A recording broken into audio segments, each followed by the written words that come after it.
569 here for overclock.net. I'm at Tesoro. They are a nice little manufacturer. What I want to look at here today is their mechanical switch keyboards. As you know, I'm a fan. They got a nice black switch. You can see it is actually, if you look carefully, I bet you could figure out the OEM. I think that's a plastic. Too bad. I think also black. This one was also black. And you can see it's got all the same things that you normally get. Durandal, the Sword of the Angels. Kolanda, Sword of Victory. Okay, we've had some marketing guys doing their names. Okay, over here we have the slightly smaller board. They have the blue. Now, we've seen this before. It slots onto the side, or slots onto the side. So again, you can figure out who the OEM is for that. And it's actually not a bad board. Oh, but they've changed it up here. They've changed up the top. Okay, it doesn't have the little flop down switch on the top anymore. Okay. Interesting looking light switch. Okay. Swinging around. Okay, that's my tripod. Pay no attention to that. You can see this is the first one we looked at. Yeah, it's on the breathing mode now. Okay, so we'll just take a look at that for a little while. Won't interrupt it.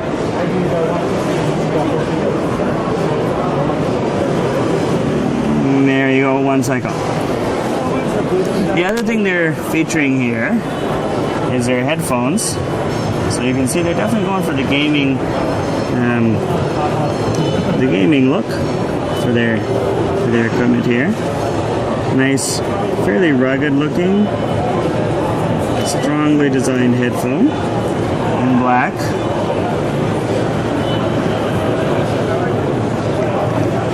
And white.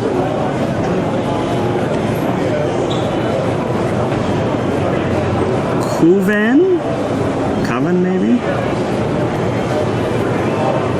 Nice looking, if you're looking for a very square angular headphone, that would do you. The last thing I want to show you today is actually a keyboard that I'm familiar with that you're probably not yet familiar with. This is not a mechanical switch keyboard. This is what I'm coining the term, a hybrid switch. It feels a lot like a black switch. It does have the rubber dome underneath it, but it has a stabilizer on each key, keeping it stable and keeping the activation at exactly the same spot. So not quite the crazy lifetime that a mechanical switch would have, but again, it's significantly cheaper. So if you're looking to get into mechanical switches and you can't afford perhaps one of the better mechanical switches, I have at home right now the iRox K10, the same switch, and this would be the same OEM. Now, this one's not actually available on the market yet, so they don't have a final price, and their marketing is to Europe, so they're thinking 70 euros, which to me sounds just a little bit expensive. Hey, a mouse. But if they keep it down from that just a little bit, which they probably end up will, that would be a good alternative to a full mechanical switch keyboard. There's one more thing I needed to show you. This is a blue switch keyboard. And what I'll do is I'll zoom in for a minute and we can watch it breathe, because it does something that is unique as far as I know. If you can see there, it's a nice green LED showing up. And there it goes, it's shifting to blue or a purple. Okay, there, now it's up to blue. Okay.